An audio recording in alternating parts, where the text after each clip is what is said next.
পৰিৱৰ্তন হ'ব নেকি বলিন চেতিয়াৰ হাতত থকা শদিয়াত? শদিয়াত এইবাৰ সুৰক্ষিত নহয় নেকি বলিন চেতিয়াৰ ভৱিষ্যত? কাৰণ 2026 নিৰ্বাচনত বলিন চেতিয়াৰ বিপৰীতে শদিয়াবাসীয়ে বিচাৰিছে এজন দক্ষ আহোম বিধায়ক, যাৰ বাবে সমষ্টিটোত চৰ্চা অব্যাহত আছে। শদিয়া সমাজ জীৱনৰ লগত ওতঃপ্ৰোতভাৱে জড়িত বিপুল ফুকনৰ নাম। শদিয়া ৰাইজে এইবাৰ বিজেপিৰ পৰা বিপুল ফুকনক ৰাজনৈতিক প্ৰতিনিধি হিচাপে বিচাৰিছে।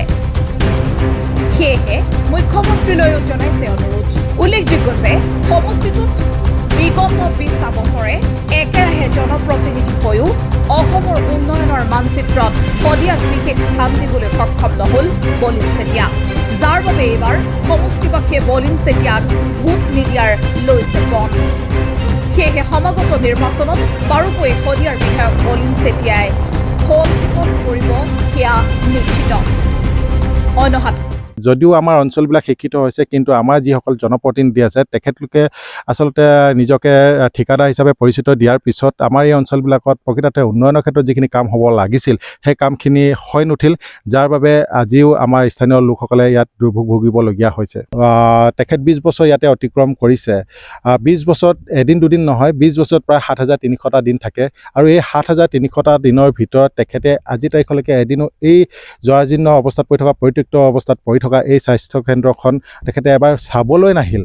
তেখেতে যে কি ধৰণে কেতিয়া আৰম্ভ কৰিম, ক'ত কি ধৰণে যোগাযোগ কৰি ইয়াতে চিকিৎসকৰ ব্যৱস্থা কৰিম, সেইবিলাক কথা তেখেত চিন্তা কৰিব পৰা অৱস্থাতে নাই। কেৱল ঠিকাঠুকুলিতে ব্যস্ত হৈ পৰে বুলি স্থানীয় ৰাইজেও আমাক জনায়, বা তেখেতৰ দল সংগঠনৰ তেখেতৰ দলৰ মানুহবিলাকেও আমাক জনায়। আৰু কথা হৈ গ'ল, সেয়ে মই এটা কথা কওঁ যে বিধায়কজনৰ 20 বছৰ হৈ গৈছে, হৈ যোৱাৰ পিছতো তেখেতৰ ঠাইতে তেখেতৰ নিজৰ সমষ্টিতে যদি এখন নিৰ্মাণ কাম সম্পূৰ্ণ হৈ যোৱা এখন প্ৰাথমিক স্বাস্থ্যকেন্দ্ৰ প্ৰায় 7 বছৰ পৰি থাকি তাতে জহি কহি গৈ আজি তাৰিখত যদি আপুনি এই প্ৰাথমিক স্বাস্থ্যকেন্দ্ৰটোৰ ভিতৰত প্ৰৱেশ কৰে, তাতে আপুনি দেখিব চিলিং ভাগি আছে, ক'ৰবাত পকা ভাগি আছে, ক'ৰবাত দৰ্জা পচি আছে। তো এই গোটেই বস্তুখিনি টকাবিলাক আমাৰ নষ্ট কৰিলে কেৱল মাত্ৰ এজন সদিচ্ছা নথকা বিধায়ক হোৱাৰ বাবেই।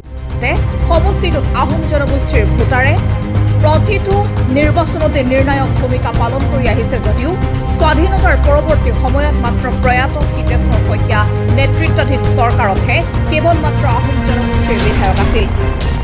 শেহতীয়াকৈ সমষ্টিটোৰ আহোমৰ দুৰ্গ হিচাপে আহোম জনগোষ্ঠীক প্ৰাৰ্থী হিচাপে প্ৰাৰ্থিত্ব দিবলৈ আহোম জাতীয় মহাসভা, আহোম সেনা, টাইপা আদি সংগঠনে সকলো ৰাজনৈতিক দলক আহ্বান জনাইছিল। কিছুদিনৰ আগতে আহোম জনগোষ্ঠীৰ প্ৰাৰ্থীক প্ৰাৰ্থিত্ব দিবলৈ আটাচুৰ উদ্যোগত এখনি বিশেষ সভাও অনুষ্ঠিত হৈছিল। অন্যহাতে সমষ্টিৰ পুনৰ্গঠনৰ সময়ত মুখ্যমন্ত্ৰীজনে সমাগত নিৰ্বাচনত শদিয়াত আহোম জনগোষ্ঠীৰ প্ৰাৰ্থীক প্ৰাৰ্থিত্ব প্ৰদানৰ দিছিল প্ৰতিশ্ৰুতি, যাক লৈ শদিয়াৰ আহোম জনগোষ্ঠীৰ ৰাইজে আশাৰে বাট চাই আছে। ইতিমধ্যে আহোম জনগোষ্ঠীৰ কেইবাজনো সমাজকৰ্মী তথা ৰাজনৈতিক কৰ্মীয়ে বেলেগ বেলেগ দলৰ টিকটৰ বাবে আনুষ্ঠানিকভাৱে আবেদন আগবঢ়াইছে। সেইসকলৰ ভিতৰত বিপুল ফুকন অন্যতম।